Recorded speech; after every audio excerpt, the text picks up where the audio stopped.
Todd Young Online presents Young Tales. Tales for the young and the young at heart. Today's story, A Goodbye to Toad and Friends. Welcome back to Young Tales. Our journey through the wind and the willows has come to an end. When we first entered Kenneth Grahame's world, we followed Mole as he pushed aside his spring cleaning, climbed out of his underground home, and discovered something entirely new, the river. There he found Rat, and with him a world of boats and picnics, quiet afternoons, and unexpected adventures. Before long, we met the steadfast badger, ventured into the wildwood, and, of course, encountered the magnificent, exasperating, irrepressible Mr. Toad. And what a journey Toad gave us. There were caravans and motor cars, arrests and escapes, disguises, stolen horses, speeding trains, and more than a few occasions when Toad was absolutely certain that he was the cleverest animal who had ever lived. Usually, just before proving otherwise. But beneath all the comedy and adventure, the wind in the willows has always been about something quieter. It's a story about friendship. Rat goes into the frightening wildwood because Mole is lost there. Mole recognizes when Rat needs a friend beside him.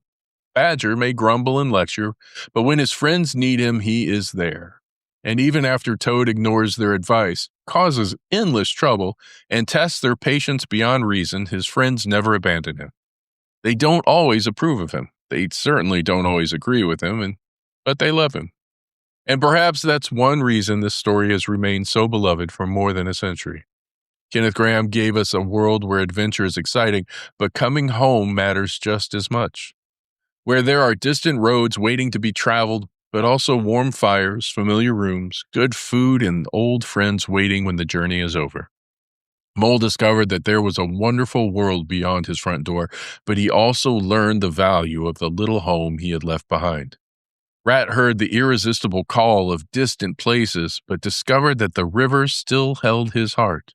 And Toad? Well, Toad learned that perhaps being the loudest, cleverest, fastest, most important Toad in the world wasn't quite as important as having friends willing to stand beside him when everything went wrong. Whether he actually remembered that lesson the next morning is another matter entirely, and so we leave the riverbank behind.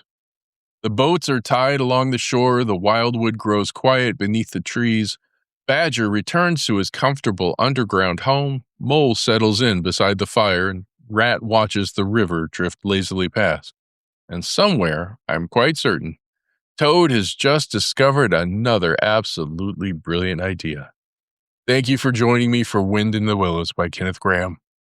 I hope you've enjoyed spending a little time along the river with Mole, Rat, Badger, Toad, and all the wonderful characters we've met along the way.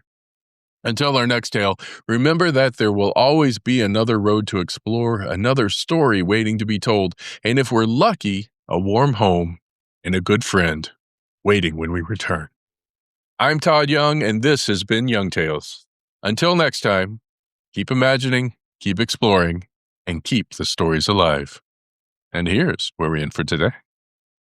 Young Tales is produced and narrated by Todd Young from Todd Young Online. If you enjoyed this, please like and subscribe and join us next time for another story. Thank you for your support.